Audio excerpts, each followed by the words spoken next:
Carved into the stone of the ancient temple of Apollo at Delphi was the injunction to know thyself. Without such knowledge, we are tossed this way and that by forces we neither suspect nor understand. Knowing ourselves helps explain our predicament, and doing so is greatly aided by understanding an aspect of the way in which the brain constructs the world. I believe we've adopted a limited vision of a very particular type. And precisely because it is limited, we cannot see that it is limited. We no longer seem to recognize what it is we do not know, what our way of being in the world is pushing out of our lives and out of our world. To understand what is going on, we need a breadth of view that is increasingly rare. Let me ask you this. Do you think there is a connection between realism, the appreciation of uniqueness, a capacity for understanding melody and harmony, an aptitude for appreciating time, a sense of humor, the ability to read body language, to sustain attention and the fight or flight mode? Or, on the other hand, between a talent for manipulation, a givenness to literalism, to theory at the expense of experience, unreasonable optimism, and a preoccupation with detail, as well as a loss of a sense of the living body, with, in its place, a focus on body parts? Perhaps not. Yet I assure you there is such a connection in either case. It is rooted deep in us, and it is quite coherent once one comes to understand what underlies the pattern. My reason for starting here is to introduce the body of work generated over 3 decades and published in 2 long books, The Master and His Emissary, The Divided Brain and the Making of the Western World in 2009, and The Matter with Things, Our Brains, Our Delusions, and the Unmaking of the World in 2021. In these books, I examine critically and in depth the matter of hemisphere difference and its important meaning for our lives. As you can see from the deliberately random selection of respectively right and left hemisphere tendencies above, the distinction is not the simple one that many might have heard and which should be unceremoniously buried. It's not at all the case that the left hemisphere is unemotional and dependable, whereas the right hemisphere is flighty and fanciful. If anything, the contrary is the case. But that the question has been wrongly answered doesn't invalidate the question, but rather should, in my opinion, invite further exploration. Consider these facts. The brain, an organ the power of which consists solely in making connections, is massively divided down the middle. Why? Moreover, it is asymmetrical in almost everything that can be measured at many levels in both its structure and function. Why? Not only that, but the band of fibers that connects the hemisphere at their base, the corpus callosum, is getting proportionately smaller, not larger, over evolution, and is, in any case, to a large extent, inhibitory in function. Again, why? Could it be that 2 aspects of brain function are being kept apart? Unfortunately, I cannot spend time on the evidence here. For one thing, there is a great deal of it, and it requires to be examined at length. It is laid out for that purpose in the 2 long books I've mentioned. I'm going to go straight to a characterization of some of the core findings. In a nutshell, each hemisphere has evolved for classical Darwinian reasons to pay a different kind of attention to the world. When I saw this, I have to admit that the full import of the distinction did not immediately dawn on me, because I'd been trained in the cognitive science paradigm that saw attention as simply another cognitive function. But the nature of the attention we pay is of critical importance. It creates and molds the only world we can know. Indeed, it is a matter of disposing of our consciousness towards the world in a particular way. The left hemisphere has evolved to pay narrow beam attention, focused on a detail that we already know and desire, and are intent on grabbing and getting, whether it be something to eat or to use in some other way. In a word, the left hemisphere exists in the service of manipulation. The right hemisphere, meanwhile, is on the lookout for everything else that's going on while we're manipulating, for mates, conspecifics, offspring, and predators, so as not to be eaten while eating. Its attention is broad, sustained, coherent, vigilant, and uncommitted as to what it may find, the exact opposite of that of the left hemisphere. In brief, the right hemisphere is in the service of understanding the contextual whole, which is nothing less than the world. And context changes everything. The difference then is not, as used to be supposed, to do with what each hemisphere does, as though it were some sort of a machine, so much as the manner in which it does it, as though it were part of a person. The hemispheric difference in attention is beyond dispute. Indeed, it is universally attested. And since the nature of attention also indisputably changes what it is that comes to our attention, such a difference logically cannot but lead to two different phenomenological worlds. Hence my belief that attention is a moral act. It helps form both us and the world we come to know. So what are these two worlds like? Very briefly, if crudely, these worlds could be characterized like this. In the case of the left hemisphere, the world is simplified in the service of manipulation. It is made of isolated, static things. Things, moreover, that are already known, familiar, predetermined, and fixed. They're fragments that are importantly devoid of context, disembodied, and meaningless, abstract, generic, quantifiable, fungible, mechanical, ultimately bloodless and lifeless. This is indeed not so much a world as a representation of a world, which means a world that's actually no longer present, but reconstructed after the fact. And it is literally two-dimensional, schematic, and theoretical. Not, in fact, a world at all, more like a map. Nothing wrong with a map, of course, unless you mistake it for the world. And here, the future is a fantasy that remains under our control. The left hemisphere is unreasonably optimistic and fails to see the dangers that loom. In the case of the right hemisphere, by contrast, there is a world of flowing processes, not isolated things. One where nothing is simply fixed, entirely certain, exhaustively known, or fully predictable, but always changing and ultimately interconnected with everything else. Where context is everything, where what exists are wholes, of which what we call the parts are an artifact of our way of attending, where what really matters is implicit, a world of uniqueness, one where quality is more important than quantity, a world that is essentially animate. Here, the future is a product of realism, not denial. This is a world that is fully present, rich and complex, a world of experience, which calls for understanding, not the map at all, but the world that is mapped. The emotional timbre here is more cautious and, in general, more realistic. We need both of these worlds to work together, but also independently, hence the need for connection and separation. Naturally, we are not aware of this because these worlds are combined at a level below our awareness. We become aware only after an accident of nature, such as a stroke, tumor, or injury, or after commissurotomy, the so-called split brain operation, or if one hemisphere at a time is experimentally suppressed. Then they may become suddenly, vividly present to us. Yet because these two worlds have mutually incompatible properties, when we come to reflect self-consciously and to rationalize about what we find, we're forced by the requirement for consistency to choose between the pictures of the world they offer. This is why, as A.N. Whitehead, one of my intellectual heroes, observed, a culture is in its finest flower before it begins to analyze itself.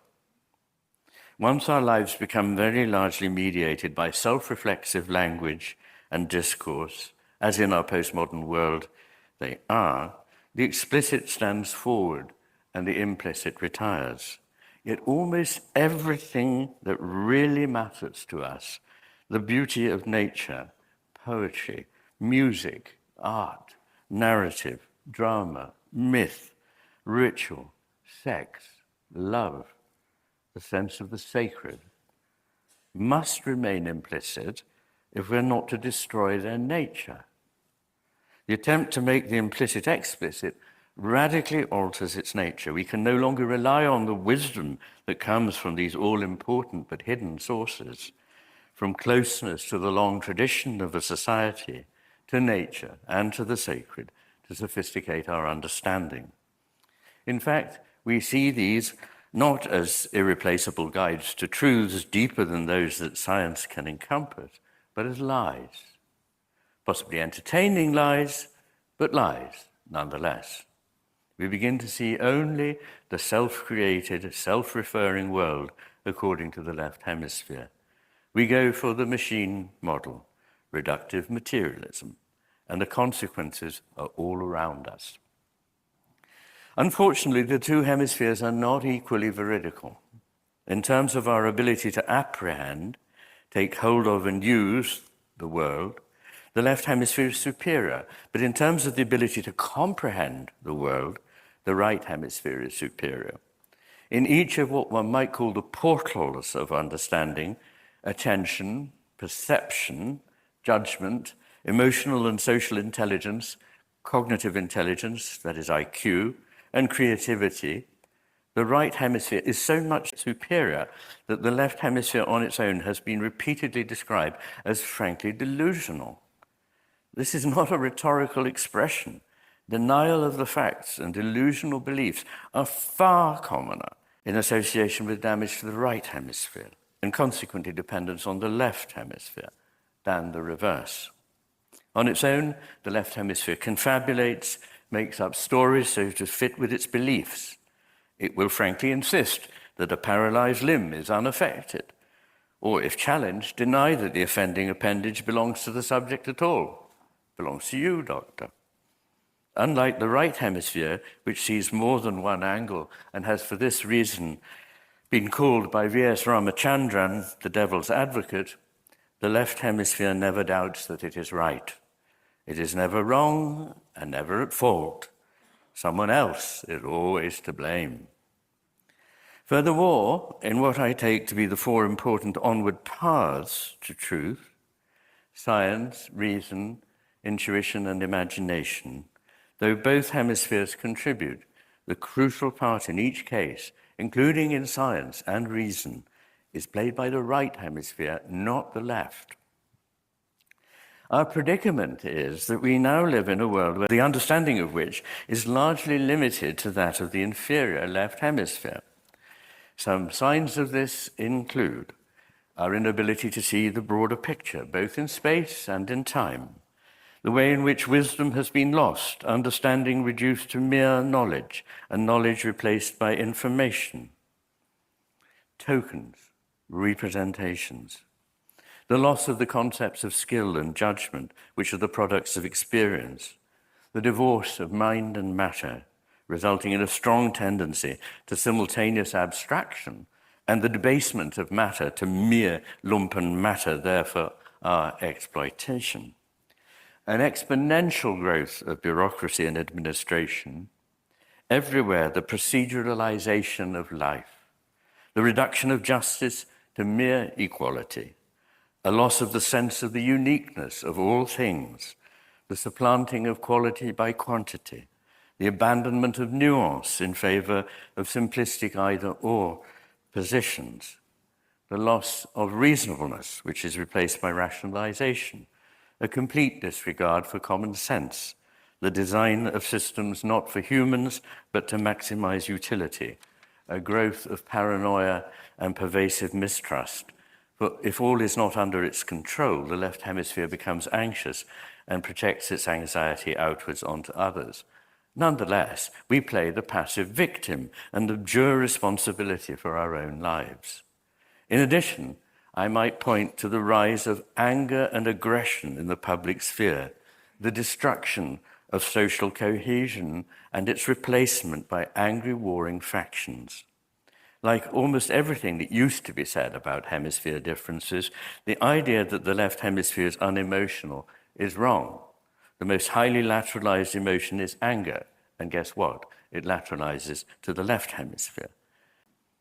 In the second part of The Master and His Emissary, I traced the main turning points in the history of ideas in the West and concluded that 3 times we have seen enacted a certain pattern. First, there is a sudden efflorescence of everything that comes from the proper working together of the 2 hemispheres in harmony. There then follows a stable period for a few hundred years at most, and soon a decline, after which the civilization eventually crumbles under its own weight. I trace this pattern beginning in the Greek world around the 6th century BC, in the Roman world around the end of the Republic and the beginning of the Empire, and in the modern world with the Renaissance. In each case, it's apparent that the vitality and harmony of a flourishing culture is lost as in due course it overreaches itself, becomes less creative, more and more sclerotic, unimaginative, over-administered, over-hierarchical, and power-hungry. There is a coarsening of values.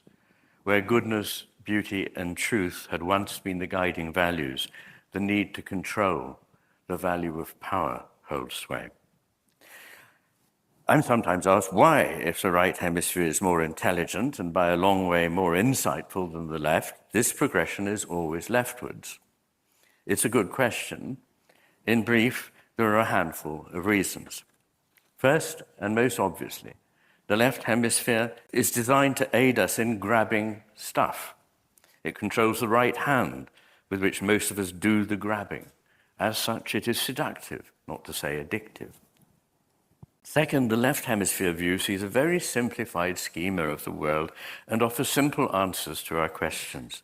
Its mode of thinking prizes consistency above all and offers the same mechanistic model to explain everything that exists. When reductionist thinking encounters a problem in reconciling apparent irreconcilables, for example, matter and consciousness, it simply denies that one element or the other exists. That's very convenient. Third, the left hemisphere's worldview is easier to articulate. Though language is shared between hemispheres, speech is almost always confined to the left. The right hemisphere has literally no voice. And the map is ipso facto vastly simpler than the complex terrain that is mapped. Almost everything that really matters cannot be found there or in the banality of discursive prose. Fourth, importantly, there is or should be always an appeal from a theory back to the empirical evidence. If you like, the left hemisphere has a theoretical model. The right hemisphere looks out of the window to see if the model corresponds with experience. Since the Industrial Revolution, and particularly in the last 50 years, we have created a world around us which, in contrast to the natural world, reflects the left hemisphere's properties and its vision.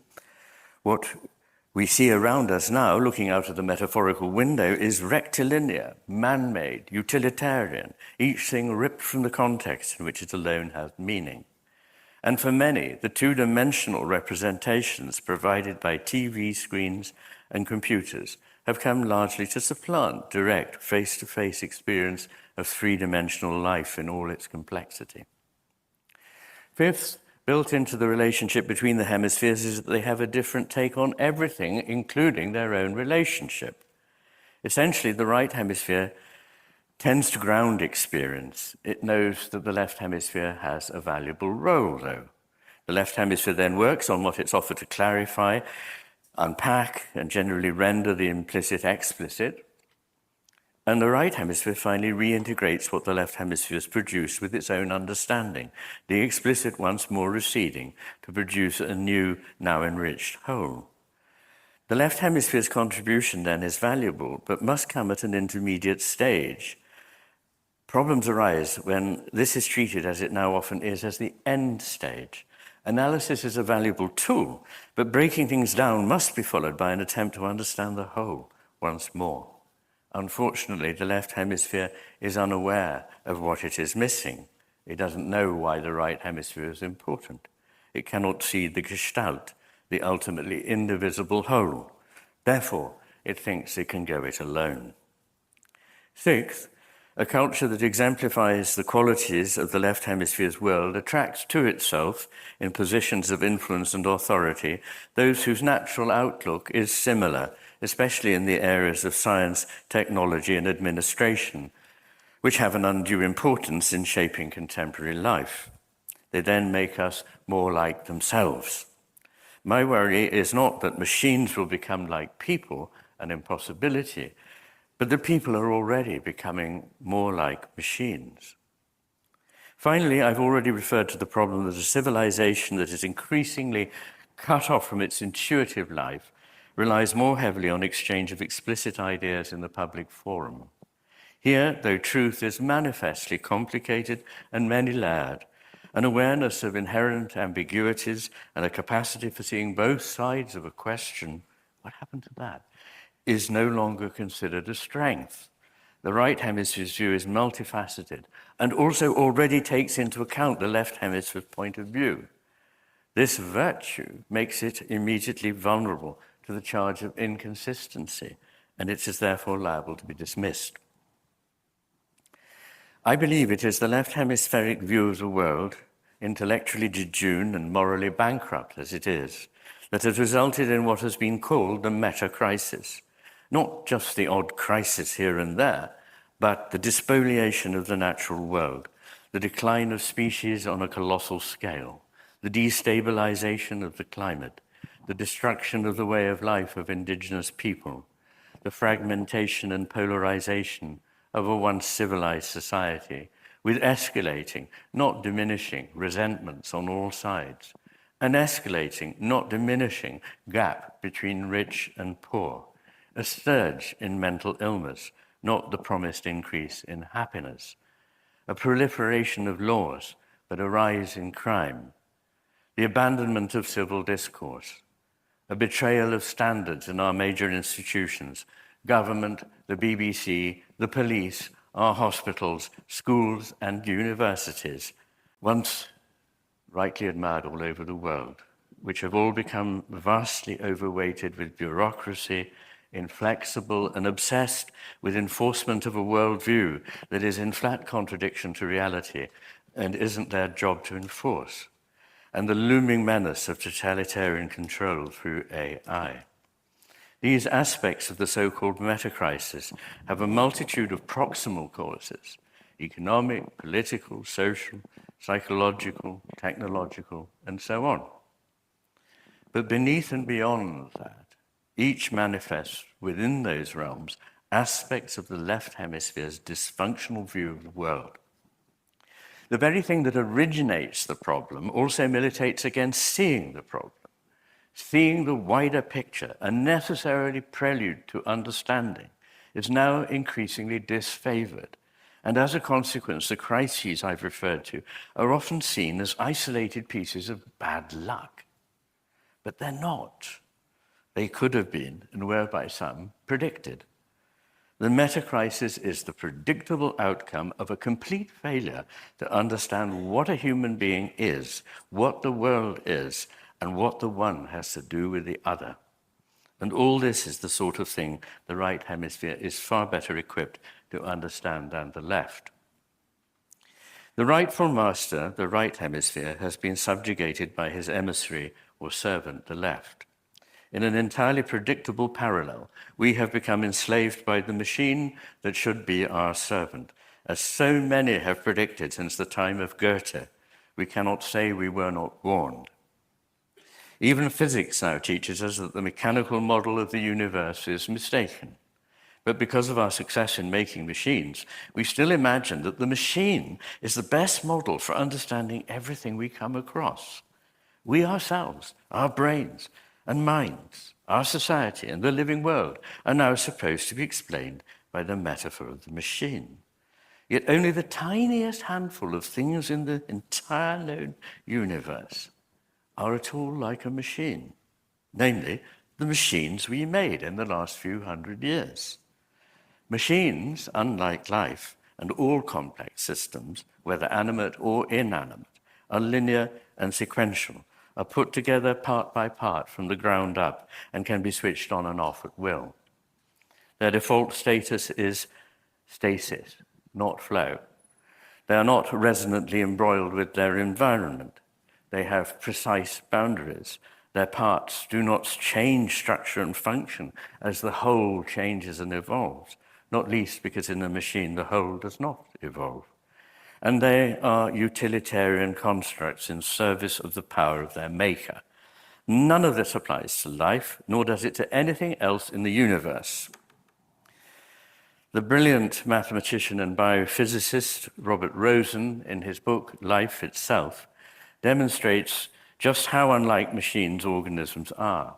He further argues that the best way to understand all naturally occurring systems, which are never merely complicated, but complex, and therefore never fully predictable, is as organisms, whether we choose to see them as alive or not. And that's before one gets to consider the neglect of our emotional, moral, and spiritual nature, which is at the core of being human. We seem to have been seduced into thinking we understand everything, and what's more, can master it and mold it like a machine so as to provide a future that will benefit mankind. That this is a malign fantasy becomes plainer with every passing day. Those with grand schemes to improve humanity have caused misery on an almost unimaginable scale by their narcissism, cruelty, and willful blindness. In psychology, there's something called the Dunning-Kruger effect, which tells us that the less people know, the more they think they know. It's hardly rocket science, I admit, but it is worth bearing in mind. Instead of seeing all things as processes running organically from the past to the future across time, and spreading out across the world through space, like water finding its way across a landscape, we see ourselves and the world as composed of static slices or points, here and now, compartmentalized in a way that conforms to the modus operandi of the left hemisphere. A world of meaningless bits. We owe nothing to and can learn nothing from history, or so we believe. We owe nothing to and need leave nothing to posterity. We turn a blind eye to the inevitable impact of our rapacity on more humble and more stable ways of life that have stood the test of time better than ours. We neglect the importance of context. We believe we are right and that one size fits all, justifying the imposition of vast global bureaucratic structures, not to say wars, so as to impose our thinking on cultures far different from our own. Equally, we arrogantly critique our ancestors for not sharing the idiosyncratic view of the world we've generated in the last 20 years, and which we believe must now be forced on all, whatever their reasonable misgivings. And we treat people not as unique living beings, but as exemplars of a category. One aspect of this is the virtual machine known as bureaucracy. Famously, Hannah Arendt referred to the banality of evil. One of the most disquieting aspects of the Nazi regime was its chilling bureaucracy. Mind-numbing evil was committed by people who were, for the most part, not conventional monsters, but were simply following the ordained procedures. Real people and real life had been almost wholly obscured by pieces of paper and the recording of numbers. After the war, Theodor Adorno saw developing around him what he called die verwaltete Welt, the administered world, in which everything was controlled, procedurized, and devitalized. Inevitably, at that point in history, this could not be separated from the evil that was Nazism. But Adorno could see that it was much more than that. Nazism was at least as much a symptom of a new mentality as its cause, a mentality of total control that had taken root in the form of a self-legitimizing bureaucracy, the roots of which lay in the past. He quoted the mid-19th century Austrian writer Ferdinand Kernberger, "Life no longer lives." Who does not recognize with a chill this diagnosis of the modern human predicament?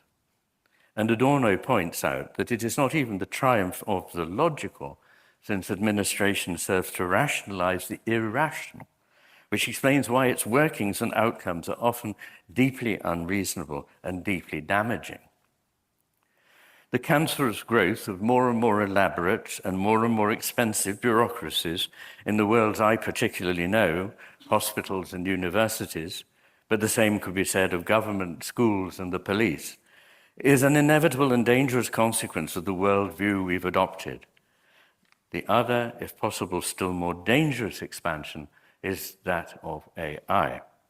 Bureaucracy and AI go hand in hand, enlarging the empire of the left hemisphere and making possible, if not inevitable, in the near future, almost total control of the populace by any regime, however malignant. As we broaden our view, it becomes apparent how much the meta-crisis can best be seen as a war on nature and a war on life. This, my friends, is the reality we face. Why on earth should such a suicidal war come about? There are three reasons that spring to mind. One is that the left hemisphere, which makes us what Benjamin Franklin called the tool-making animal, thinks like a machine and has therefore exported machine-like thinking into our environment everywhere. Nature and life are therefore ultimately an impediment. The second is that the left hemisphere really only understands its own representations, what it itself has made and given to itself. Nature and life are therefore ultimately incomprehensible. And the third and most important is the resentfulness of a mind that believes it understands and can, and what's more, should, control all it surveys. Here, nature and life are a rebuff to its power, a rebuff which cannot be tolerated. The German-American artist George Grosz produced a shockingly vivid expression of this mindset as he contemplated Europe before the Second World War, entitled, "I shall extinguish everything around me that restricts me from being the master." The contemporary fantasy that we can be whatever we want and do whatever we want is a cruel travesty of the truth.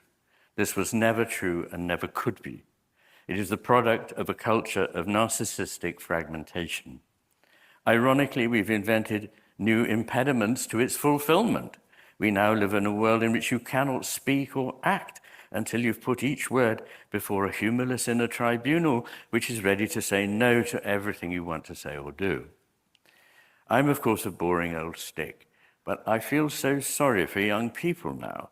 Whatever happened to the spontaneous act, the sense of joie de vivre, to the movement of the spirit out of sheer exaltation? Even an impulse to visit a gallery soon runs into the need to have booked weeks ahead using an app. And that's just getting into a gallery.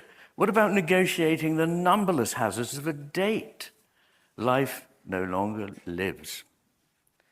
Wisdom, skill, judgment, intuition, and even understanding, all to be gained only from a life well lived, have been sidelined in favor of machine-like algorithms that stifle true thought. The assault on life continues. As far as a mechanical system is concerned, human beings must be dispensable and wholly interchangeable. In fact, despite the rhetoric, true diversity is not to be tolerated. Imaginative eccentrics lose their jobs.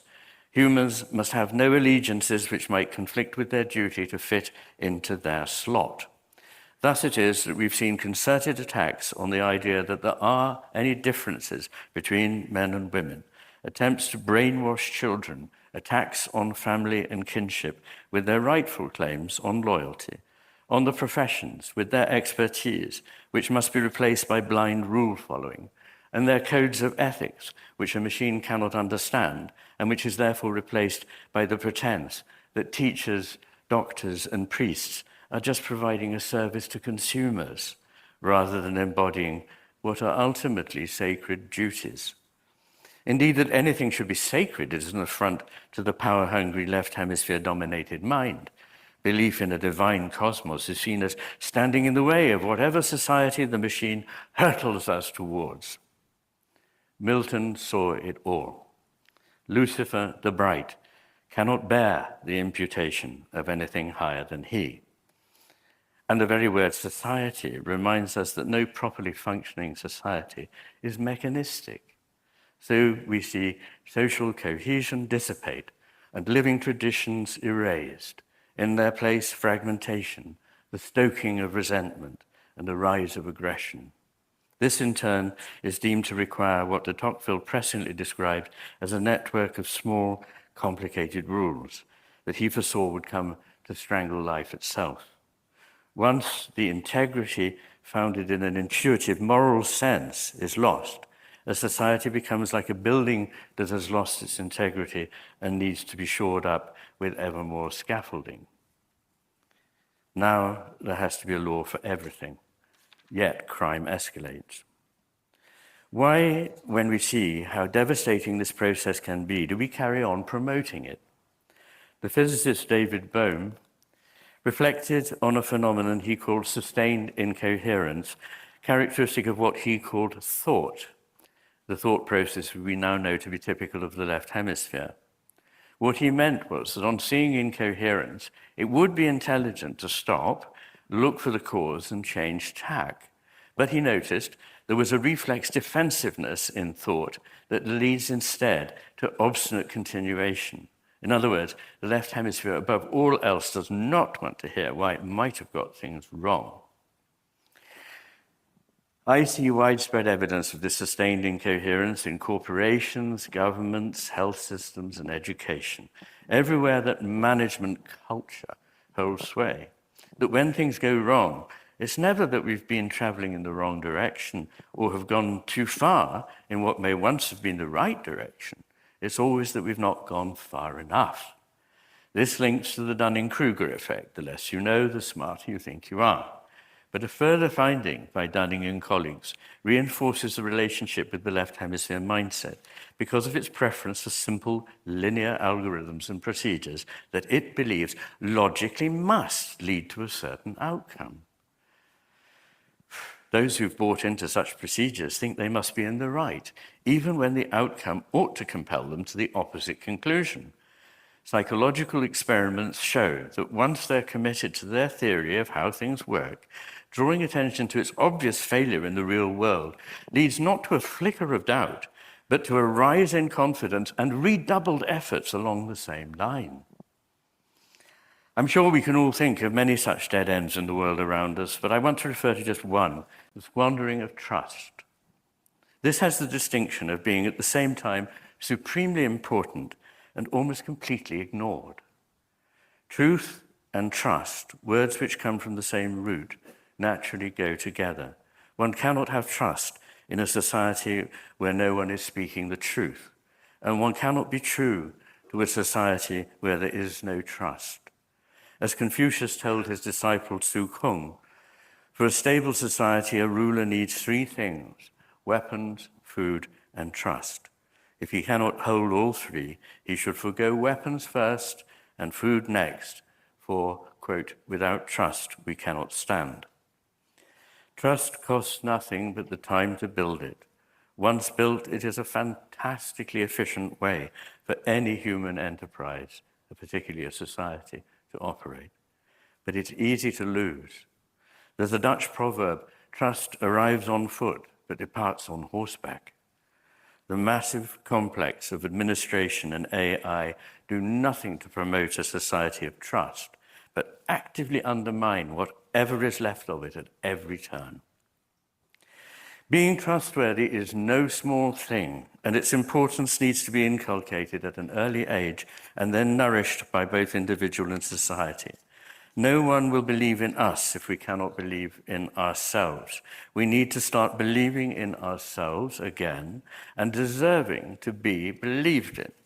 Once people lose pride in being as good as their word, doing the best job they can, and expecting much of themselves, Rules have to be enforced from without, and a penal code substitutes for the moral code it helped to destroy. Mediocrity quickly displaces excellence. Boredom replaces vitality. This is not only vastly less effective, but hugely costly in terms of administration and litigation, not to mention time and morale, and leads to a wicked problem. Once trust has been lost, it's not easy to remove the scaffolding of rules and procedures which have come to take its place. In the world of capital, older European business practices based on honor have been grossly undermined by a smarter paradigm imported from America in the pursuit of short-term gain by defectors. This was very short-sighted.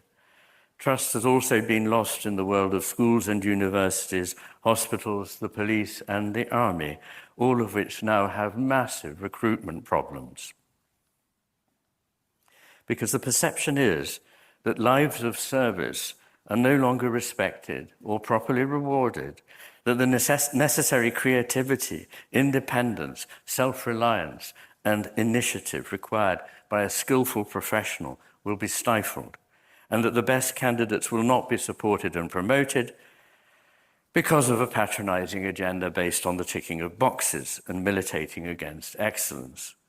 Like civilizations before us, which drifted further and further to the outlook of the left hemisphere, we would appear to be engaged in committing suicide, intellectual and moral, if not indeed literal, for I fear that the Western world may longer have the will or the skill to defend itself against authoritarian enemies that we cannot just wish away, because in our theory they don't figure.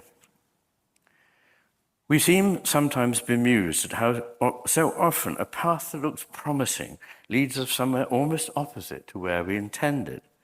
But seeing the picture in the round, we start to see why the outcome we wish for eluded us. We feel we are beset by paradoxes. In The Matter with Things, I devote a chapter to logical paradox and explore around 30 of the best-known paradoxes that have intrigued and largely baffled philosophers historically.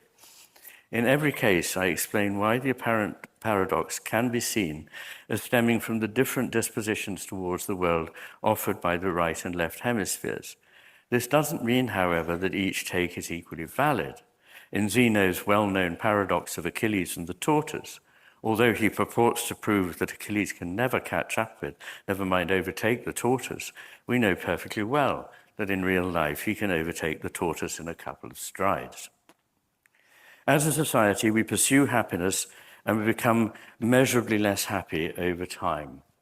Studies of rates of psychopathology in adolescents, relying on serial, contemporaneous assessments using the same objective instrument and meeting stringent standards over the period from 1938 to 2007, show that there were between 5 and 8 times, not 5 or 8% more, but between 5 and 8 times as many students that met a common cutoff for psychopathology in the latest cohort compared with the earliest.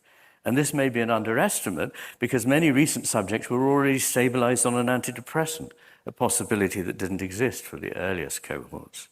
Rates of suicide, which have always been about 3 times higher in men, are rising most steeply in young women.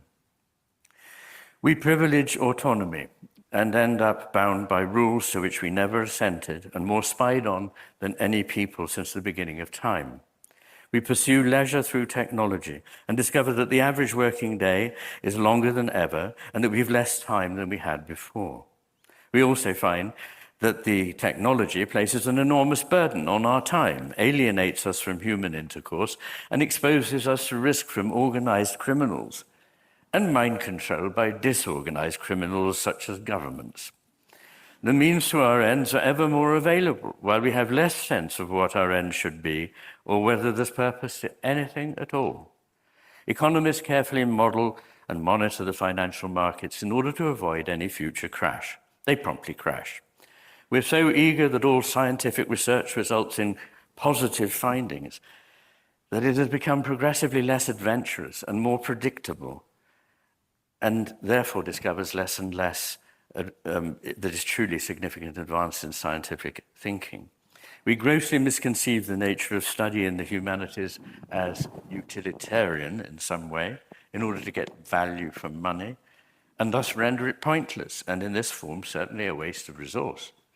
We improve education by dictating curricula and focusing on exam results to the point where free thinking, arguably an overarching goal of true education, is discouraged.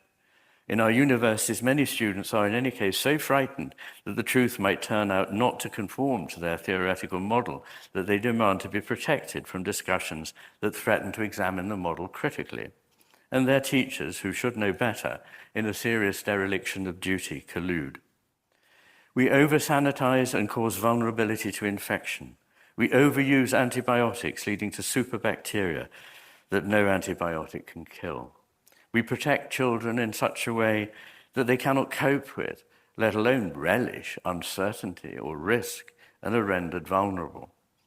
The left hemisphere's motivation is control, and its means of achieving it alarmingly linear, as though it could only see one of the arrows in a vastly complex network of interactions at any one time, which is all that it can.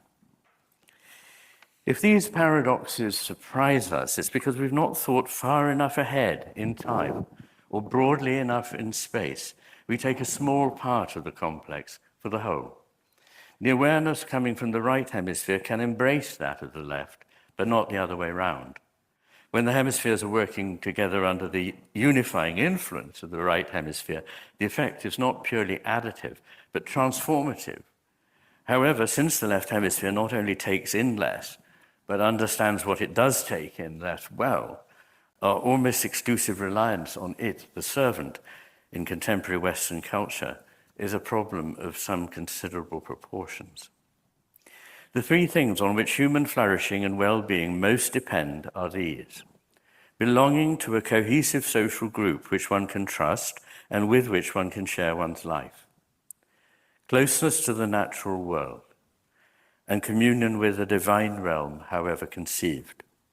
This is not just my opinion, but borne out by a vast and ever-increasing body of research. But none of this accords with our current value, power. It's hardly a surprise then when we see that material affluence does not make us happy if accompanied by spiritual poverty. Let me finally consider the influence of left hemisphere capture on the realm of value. For over 2,000 years in the Platonic and later the Christian tradition of Western thought, human life was seen as orientated towards three great values: goodness, beauty, and truth. Each of them in turn seen as a manifestation of an aspect of the sacred. During my lifetime, I've seen each of these important values, along with the sacred, repudiated and reviled.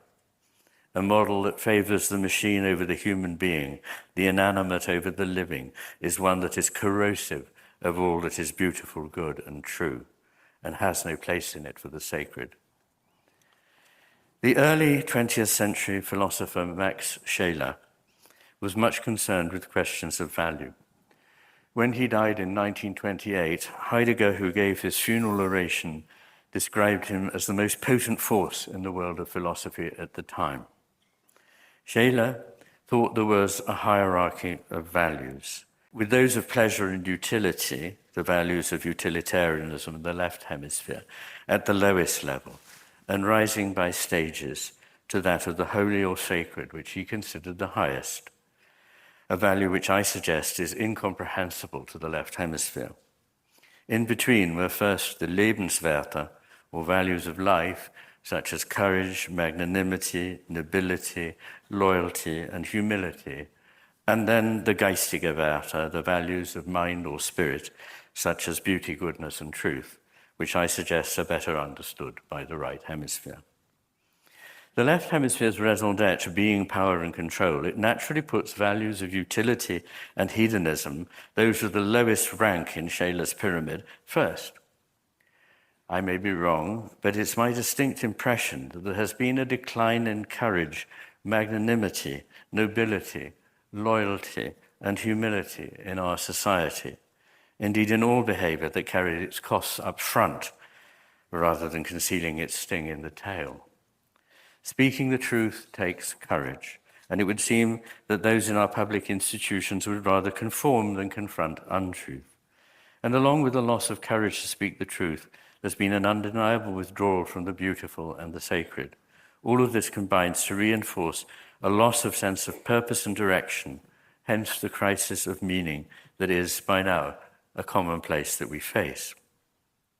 Shailer calls the human being ens amans, the being that is capable of love. In its place, we have Homo economicus. In the world we live in, reductionist materialism inverts Shailer's perception, and in a thoroughly cynical assessment of what it means to be human, we have exalted the individual ego over all else. And it has rendered many virtues, including but not confined to beauty, goodness, and truth, obsolete.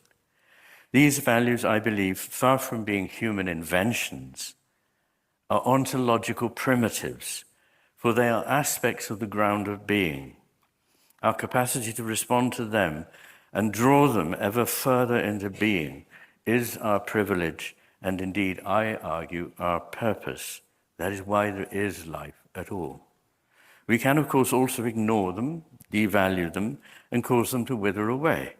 At what cost to us personally and to the whole of the living world, we can only surmise. The world we are creating is one that computes, as far as the left hemisphere is concerned, that is grossly impoverished, demoralized, and lacking in meaning, one that is, in sum, more fit for a computer than for a human being. I'm often asked what we need to do about this predicament. This is understandable, of course. But I think that any list of bullet points, though no doubt needed at one level, risks missing the point almost entirely at another. For it's not that we took the wrong decision here or there, but that we've completely lost direction because of the value we've come to espouse. As I get nearer to the end of life, I'm more and more convinced that not only is being receptive to the summons offered by values the key to a fulfilling life, the key to a flourishing society and a flourishing natural world at large, but every bit as important as survival itself.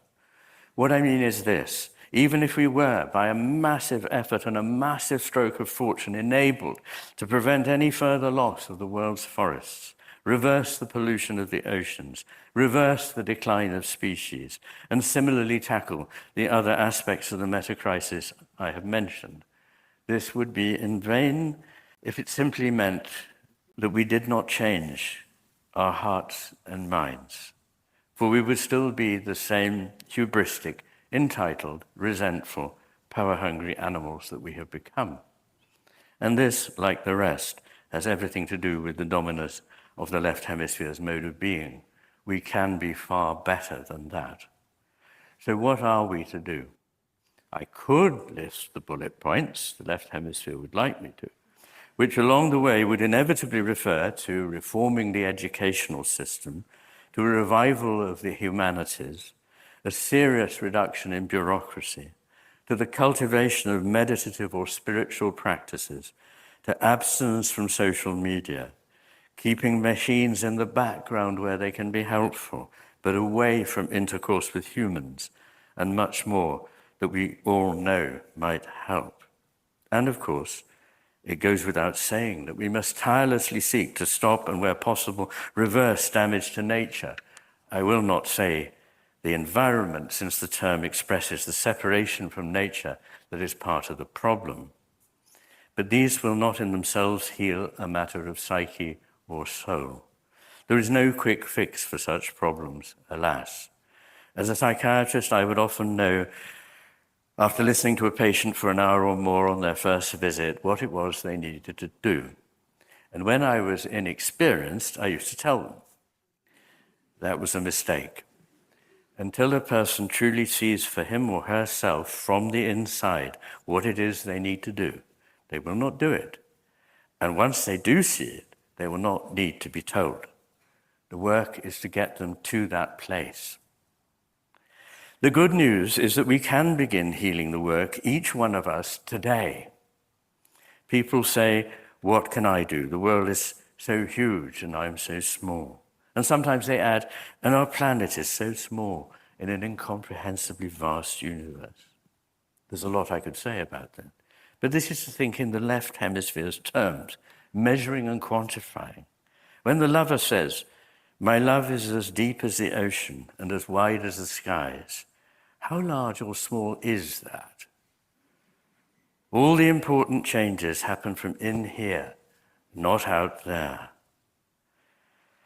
It's been said that if we could change radically the hearts and minds of only 3% of people, we would be able to change and bring about the changes we need to see in the world around us. So my recommendations might be quite simple. Begin by cultivating a sense of awe and wonder rather than clever knowingness about the extraordinary complex and beautiful cosmos, which it is a pure gift that we have been given a life in. Think about what we're to do with it.